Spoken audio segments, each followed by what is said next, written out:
My thoughts on All In. Of AEW, I feel like they never miss with their pay per views, so obviously, thumbs up. The week to week and how they get to their storylines, your mileage may vary. I see that they're doing Forbidden Door in London next year. I love London. I love New Japan. So if it's at a decent venue or that I want to go to, that's on my bucket list. Yeah, we're keeping that. Yeah, I'm most likely going to Forbidden Door London.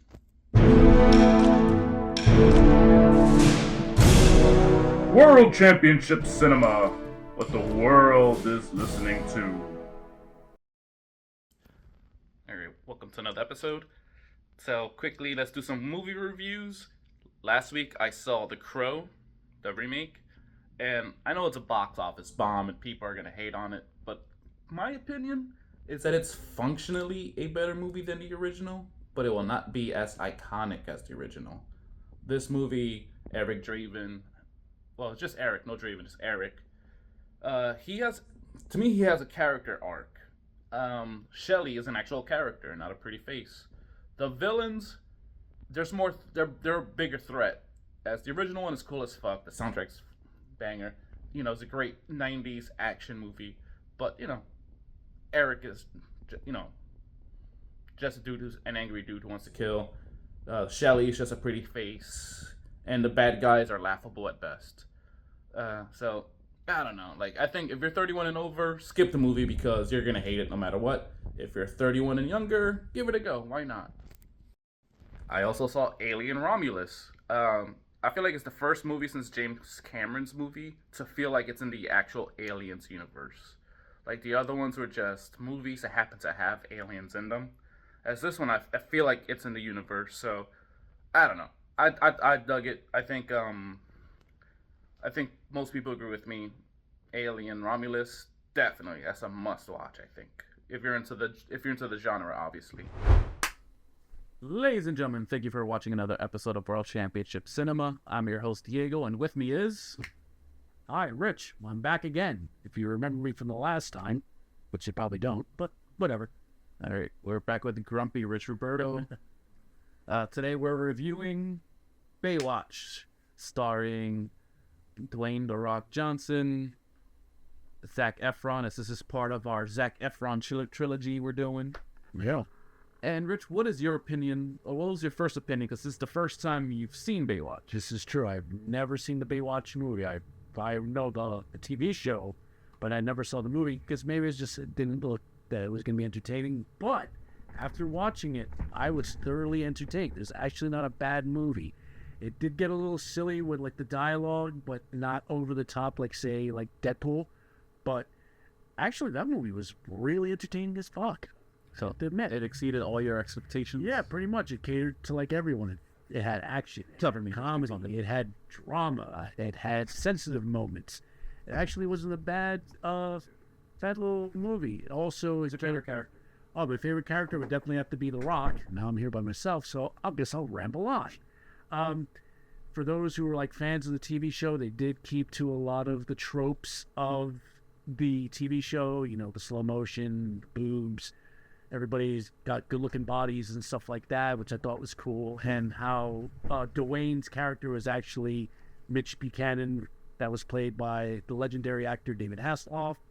Can I spoil it and say that he does appear in the movie? It's a spoiler podcast, and it's in the opening credits. So Okay. since you're on your mobile during opening credits, you missed Yeah. it.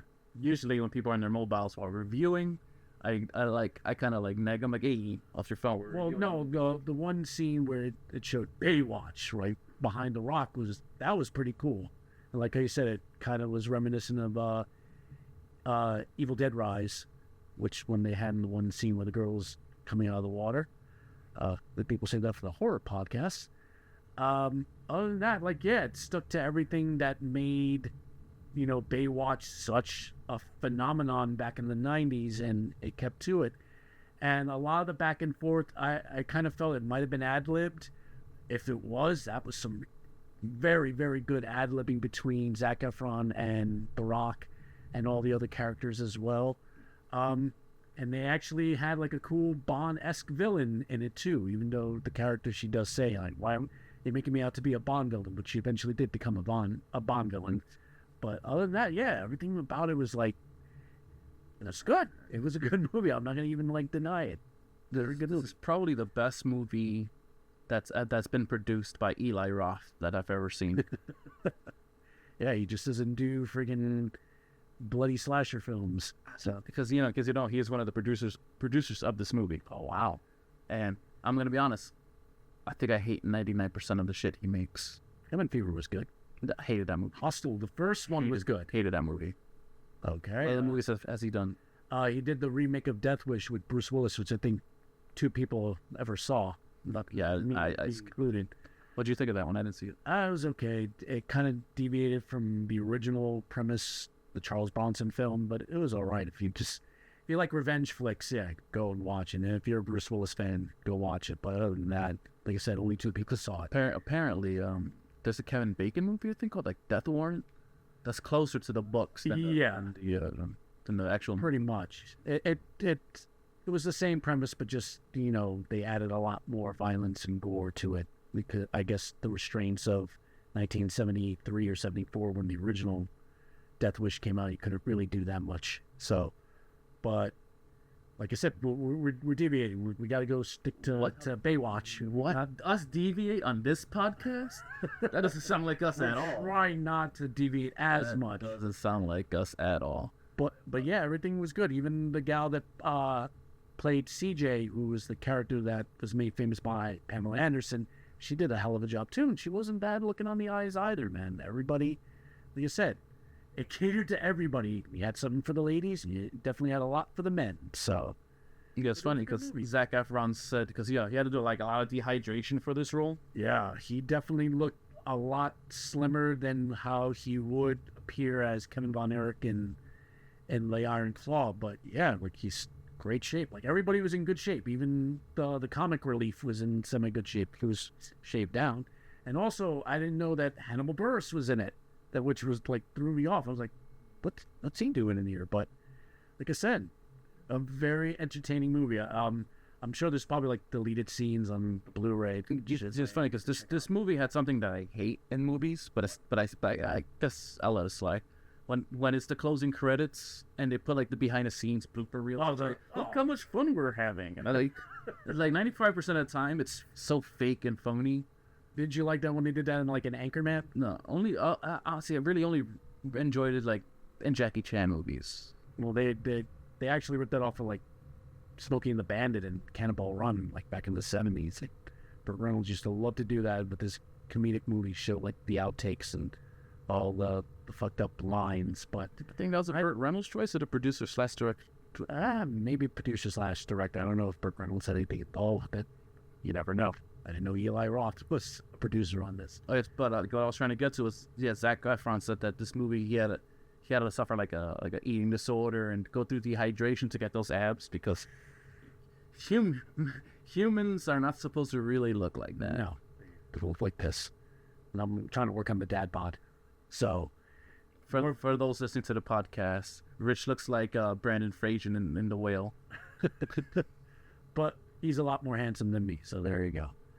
But anyway, no, like I said, everybody looked great. They were all in shape, and like I said, everything about the movie was actually very entertaining.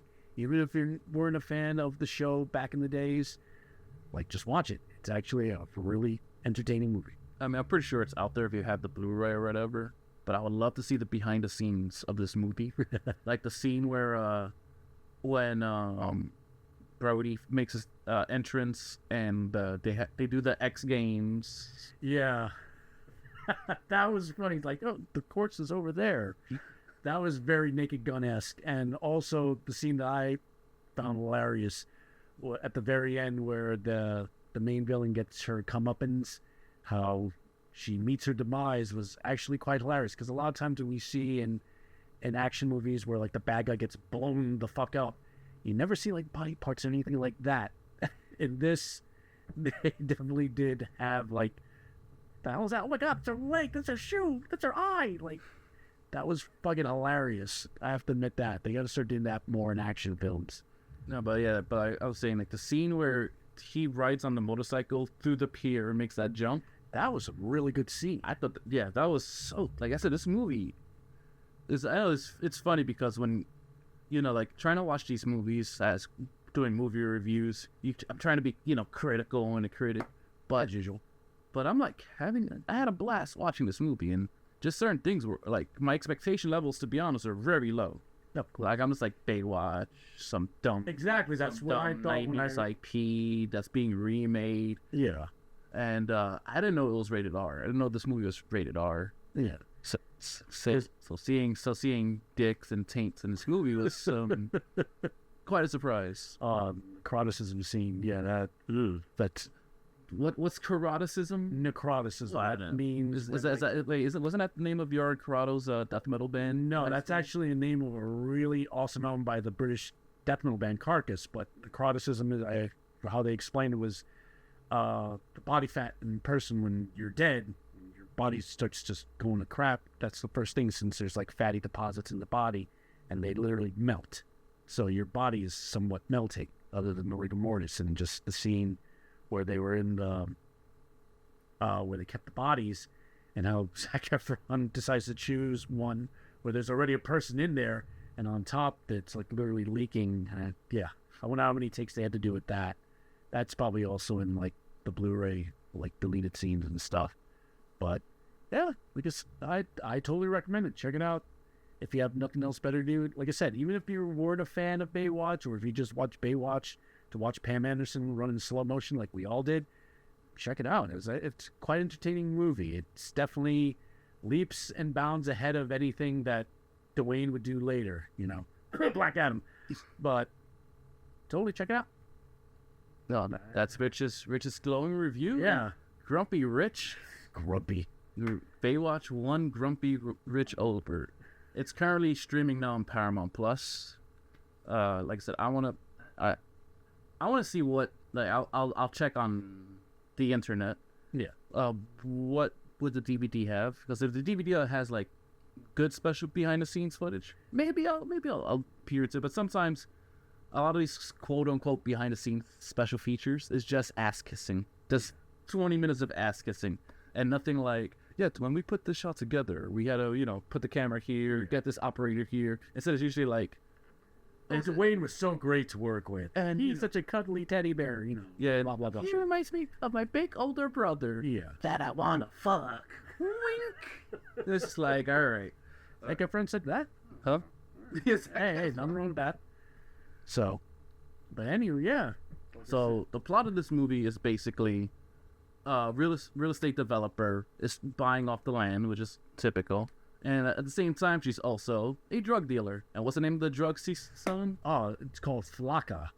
And that means like pretty much skinny girl or Name in Spanish. Yeah. Actually, it's named after the rapper Waka Flocka. Oh, okay. I didn't know that. I thought it was just, hey, skinny.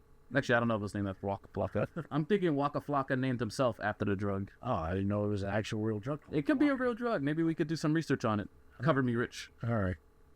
So, anywho, Mitch, played by The Rock, discovers that Is Flocka legal? it's fun. You can check out. It's a real drug. It is a real drug. Yeah. Holy crap. Wow. We are terrible drug addicts. Yes. we Just are. kidding. See? Kids, just say no to Flocka. Unless it's Waka Flocka. Yes, then we totally endorse that. But then you find out that she's actually using the Flocka to amass more money to buy more property, and she's pretty much buying off all the people that have any type of property surrounding the beachfront. And if they don't comply, you know what happens. You got to be the villain.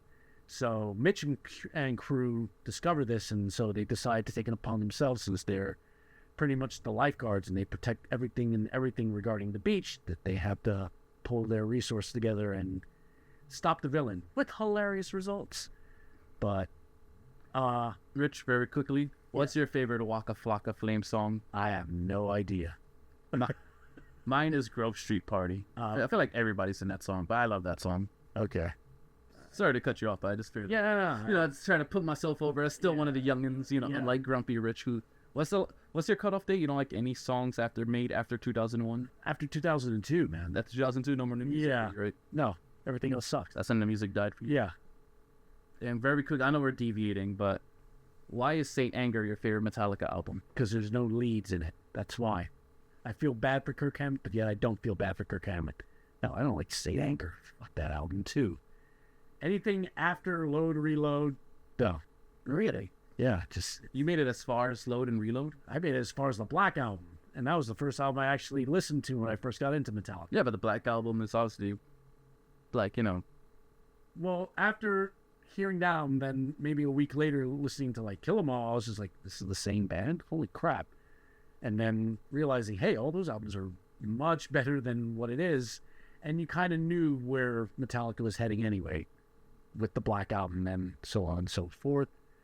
But yeah, I can get on the whole thing about Metallica. But once again, we're deviating. We're talking about Baywatch. So what's the name of the villain? Oh, I forgot her name. I forgot her first name. Her last name's like Leeds. Oh, okay, there you go. We'll call her Leeds, as in Leeds, England. But she was played by the gal that she used to be the co-host for Top Chef. That's where she's from? Yeah, that's how I remember her. Yeah. But other than that, like I said, So she's trying to sell drugs on the beach, and of course, you know, it's up to the lifeguards, just like in real life. It's up to the lifeguards to stop this international drug smuggling ring. not the police, not the FBI, not Not the DEA. Nope. So Lifeguards. So it turns out, so she's buying all the council people, including I didn't learn his name. I just saw him on the screen. I'm like, that's Oscar from The Office. I believe he was. Wasn't he like the? He was a councilman. Yeah. That's all I knew. Councilman Oscar from The Office. Were you big on The Office? The UK version I liked. I may have watched like the first season of the American version of The Office, which wasn't bad, but it was, You know, it picked the first season was pretty rough, yeah. but the second to like sixth season, that's when they hit the stride, and then obviously like losing Carell, they kind of were paddling. They were doing their best. I didn't think it was bad, but you know, it just didn't hit it just wasn't at the peak. It's kind of like, I don't know. It's kind of like how I feel like how people perceive New Japan now. It's like, you know, when The Office is at its peak, it was Steve Carell. But then when they lost Steve Carell, that's like New Japan losing Okada and Ospreay. So it wasn't a bad show, but it just wasn't at the peak. And I feel like, you know, the difference is that You still had talent there, but it wasn't. yeah, You know. and they were trying to build people up, but by the time it was over, you know, TV shows have a lifespan for the most part. As professional wrestling is forever. Yes. Put that on a T-shirt. Put that on a T-shirt. Pro wrestling is forever.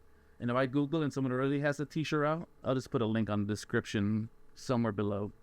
I know I always point wrong, so whenever I do point the top, no, that's only for the social media. For the YouTube, it's sideways. I'm rich. Okay. Goes to show this guy doesn't support his own podcast. Yes, I do. Sometimes. He's just like, if my face isn't on the cover, I'm not listening. Exactly, man. But Eye candy.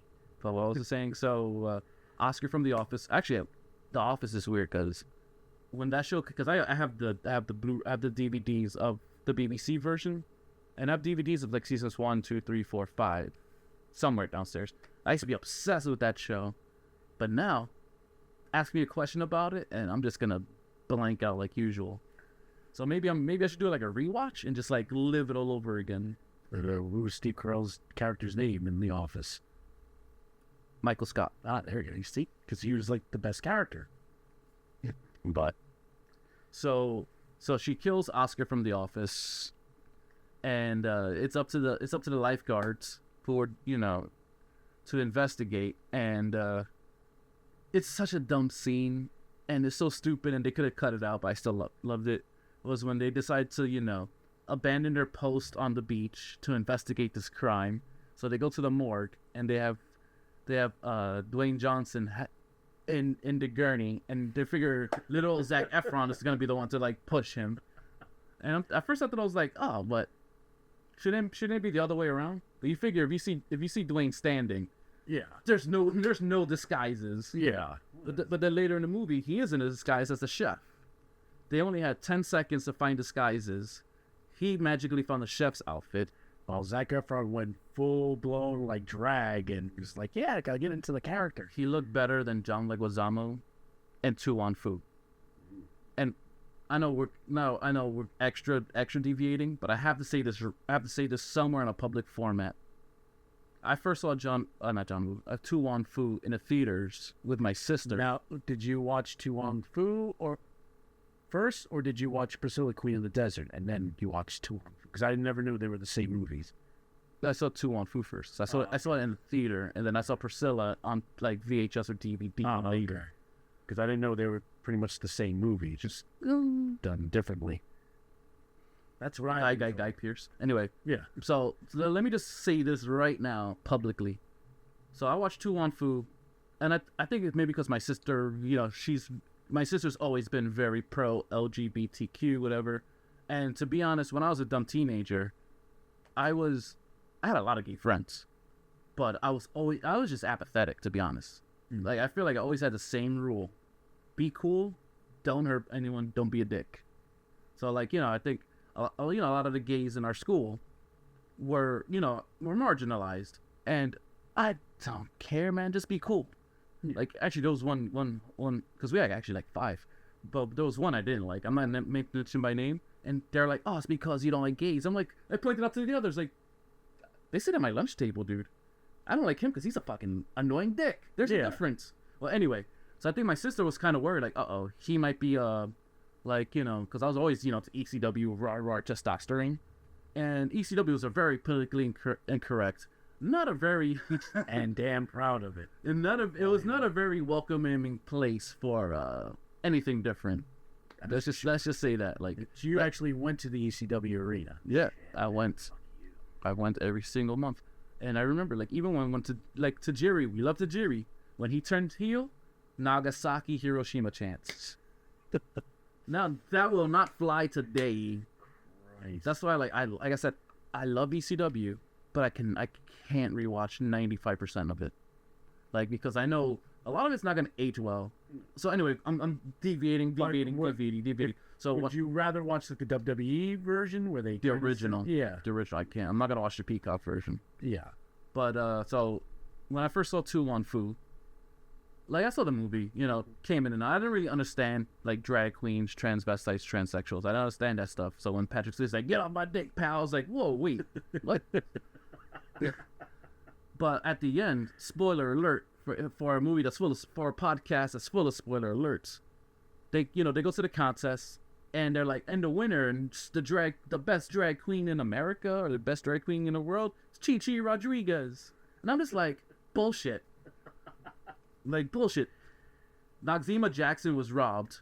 So I'm gonna, and I saw it recently, just to I first saw it when I was a teenager, and I saw it right now as a middle-aged drag man. screw job. And that's exactly what it was, a great drag screw job, because Noxzema Jackson had the story arc.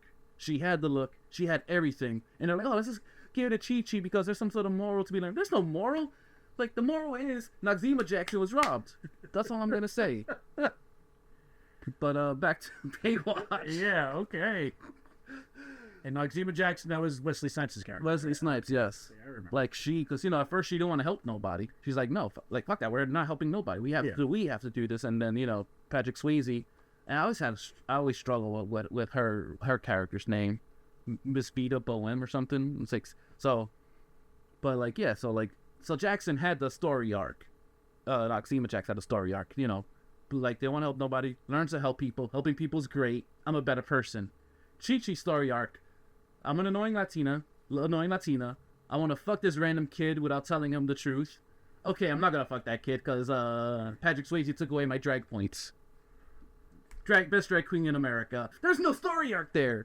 Sorry. So the better story arc was in Priscilla. Okay. Maybe. I'm just saying. So I'm gonna create a hashtag. It's definitely Noxzema Jackson was robbed. So back to this movie. All right. Back to Baywatch. Back to Baywatch. So Mitch and them, they go to the coroner's office to investigate, because that's what lifeguards do. And the bad guys show up and decide to confess everything in front of the hidden camera, because that's perfect time. Great fight scene. But before that fight scene, Zac Efron had to check Oscar from The Office's corpse's taint for needle marks. which is that's day 2 of lifeguard training. In case you don't know that, Yeah. day 2 of lifeguard training is learning how to check the taints of corpses for needle marks. Just like and then there's a really cool chase scene that ends up in a kid's room. And I'm wondering, like, was that it in the script, or did they like, you know what I'm saying? Like, when people put the pen to paper, like, Yeah. like, all right, there's 2 big beefy men are gonna fight in a kid's room, and I had it was a good movie, good times, no complaints. Good use of a diaper dispenser as a weapon too. That was actually pretty interesting. It was funny because he was arrested. All the other bad guys were killed, but that brother was arrested. Yeah. And so this leads to the lifeguards are in the police office, and they're like, Rob Hubel shows up. I hope I'm pronouncing that name right. He's a guy, like, I love his voice. Like, every time you see that guy on screen, he's forever typecasted. Like, oh, there's the bad guy. Yep. No matter what movie he's in, like, no matter how sneaky they try to make him whatever, like, sorry, dude, you are forever the bad guy. And he's also in, coincidentally, one of my favorite episodes of Bob's Burgers called Baywatch, where Tina joins the junior lifeguards. And he's like the lifeguard, like the adult who watches the junior lifeguards. So it's funny that he's in both Baywatch and Boywatch. Now, if you haven't seen that episode of Bob's Burgers, I recommend it. We will actually be covering an episode of Bob's Burgers in a few months. Oh, okay. Yeah, because And we also cover an episode of American Dad that actually makes fun of Baywatch too, when Roger... is there wrestling in it? No, there isn't. But it's still Baywatch, but we can do a separate Baywatch thing. We're not doing this. Is not a Baywatch podcast, Rich. God damn it. How many IPs can we... IPAs have you drank so far? Just one so far. Free plug. Yeah, free plug. Cape May Brewery. Barry. But What else do you was mean also... Baywatch Brewery? Ooh. So from there, like, one of my favorite lines in the movie is they were an official lifeguard pursuit. That was hilarious. Hey, we're an official lifeguard pursuit. The cops look like what? That's not a real thing. I like that the cop was like the most grounded character, because you need the straight man, Yeah. and I feel like the actor who played the cop, who I will be googling right now as Rich covers me. Oh, you've got the one scene where they're being dressed down by the 2 police officers, like, and you people decide to come in, like, and Zac Efron's like, hey, what do you mean? Oh, it's on Pluto. You people. And The Rock is like, say that. I popped for that. That was actually quite hilarious. And they did it again. It's like, and you people better, hey, just said it again. And I was like, I thought that scene was friggin' hilarious. But also another thing that they did also what they took from the series to the movie, well, they added the characters other than Mitch and CJ. What? The bad guy was Jerome from Snowfall? Wow, really? Yeah. Oh, Holy shit! Because without the hair and yeah. Holy shit, that was Jerome? Wow. I love that show. That's an amazing show too. Snowfall. That's what. We could cover that. We could cover that. All right. Because There is wrestling. Yeah, there is. How do I say the bear? Also. Ursa. Also. Orso. Sorry. Yeah. And yeah, I forgot about that. The friggin' the character who's the slash drug dealer. He was a slash luchador. friggin' CIA. Yeah, he was luchador. Oh shit. All right. Looks like we could cover Snowfall. Yes. That is a great show. So let me give that actor. Well, first the officer. Gustavo was the character's name. First the officer. The officer's name is played by Yahya Abdul Mateen II. Okay. So, great job playing the straight man. And then Amin Joseph played one of the main henchmen / Geraldine from Snowfall. Wow.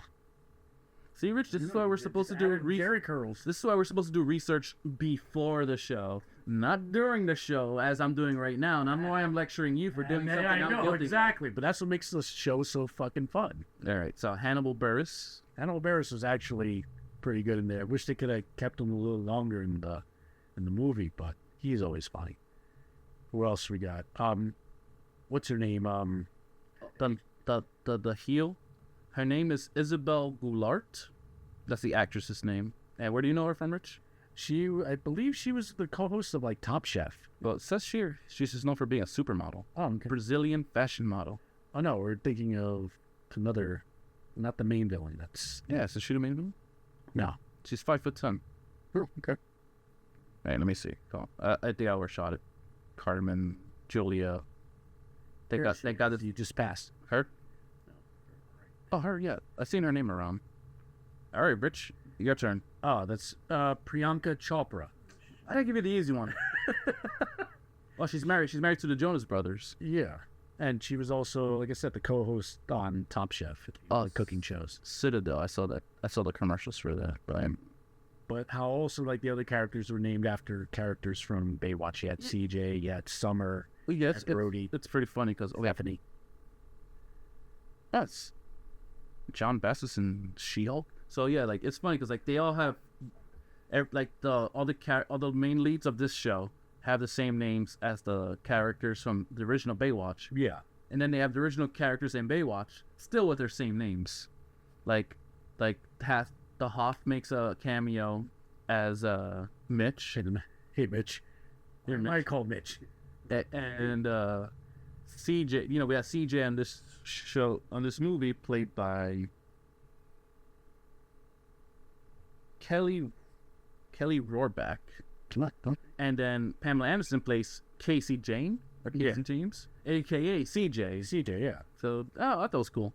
But I still like that. It's like, wow, is she moving in slow motion? It's like, yeah. That's like, yeah, we can watch. And Pam still looks great. And what year did the movie come out? This one? Yeah. Like 2017? Oh, okay. Yeah, 2017. I know this is gonna sound Timeless. This is gonna sound. The thing is, when Baywatch was out, I think it was just timing. Like I never had anything against it, but I never really watched it. No, Baywatch was actually entertaining. I was saying like I just never took the time out as a teen when it was out to like, oh, Baywatch is on, let me watch it. No, I actually saw more episodes of Baywatch nights than I watched actual Baywatch. the most underrated of all the Baywatch spin-offs, because you had that Baywatch Hawaii. Oh, those are Baywatch White? Yeah. And Jason Momoa was in one of them, right? Yeah, and also Carmen Electra was in it too.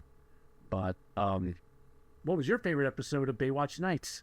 I feel like the thing is, I didn't know it was supposed to be supernatural. I didn't know it was an X-Files ripoff. Well, it never was, because the first couple episodes was like normal, right? Yeah, like a serious, and I feel like one episode out of nowhere became like about vampires. And that's just like wait, what? And then like I feel like the next episode was like something else supernatural. I'm just like what?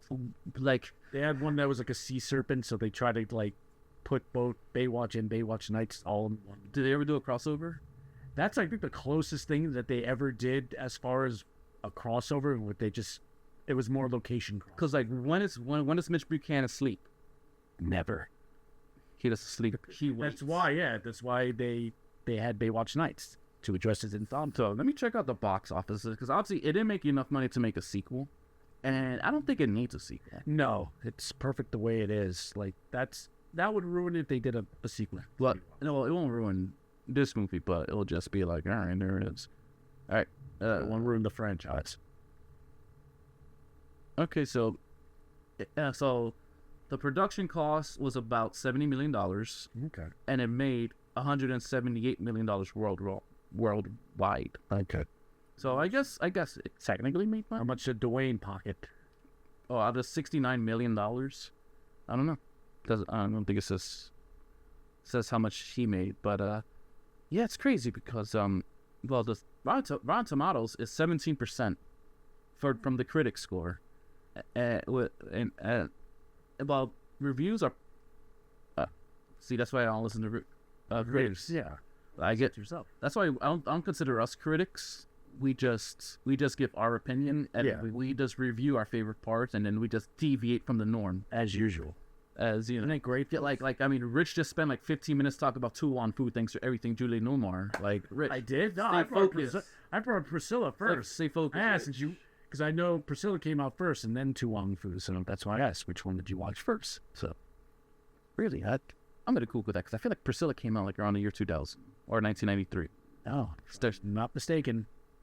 Priscilla, Queen of the Desert came out first, and then Wonka. All right, I'm having a hard time spelling Priscilla. Yes. Adventures of Priscilla, Queen of the 1994. Okay. What year did Tu Wong Fu come out? 1995. Good. So there you go. So there you go, people. Rich was wrong yet again. So, Rich, closing thoughts. Baywatch is really good for my first time watching it. And to whatever. I thought it was entertaining as hell. Go watch it. If you got nothing else better to do, watch it. You'll get a good chuckle. It's on Paramount Plus and it's on Pluto. Okay. So Planet. it's not a planet. Is it? I don't know. It takes turns. One day it is a planet, one day it's not. You know what? Plan to be. You know what? Whatever it wants to be, whatever the planet wants to identify as, we're an open planet, open celestial podcast. So I think we're just gonna wrap this episode there with our trying to be as welcoming as possible. I personally I think Rich and I have the same opinion. This movie, we had our expectations, which is very low, especially with a critic score of 17%, and I had a blast. I thought it was well made. I thought it was well acted. I thought everybody played their roles as good as possible. Nobody played it over the top. Yeah, Good. So yeah, I feel so that's gonna be our review for Baywatch, starring Dwayne The Rock Johnson. Alexandra Daddario. Yeah. Oh, She's in this other movie called fuck. It's like a horror movie. she's also in that Anne Rice series. The Witches? Yeah, it's a deal with witches. If you're an Anne Rice fan, you know. And she's in that. And she's in a bunch of other. I mean, she's also in she's in the first season of True Detective. Now, have you seen True Detective? Yes, I have. I haven't seen it in a while. That was like the best season. She was the first one. My opinion. That last season, build, and then when it finished, I was like, That's it? for the people listening and not watching, I just did my Frozen What the fuck was that?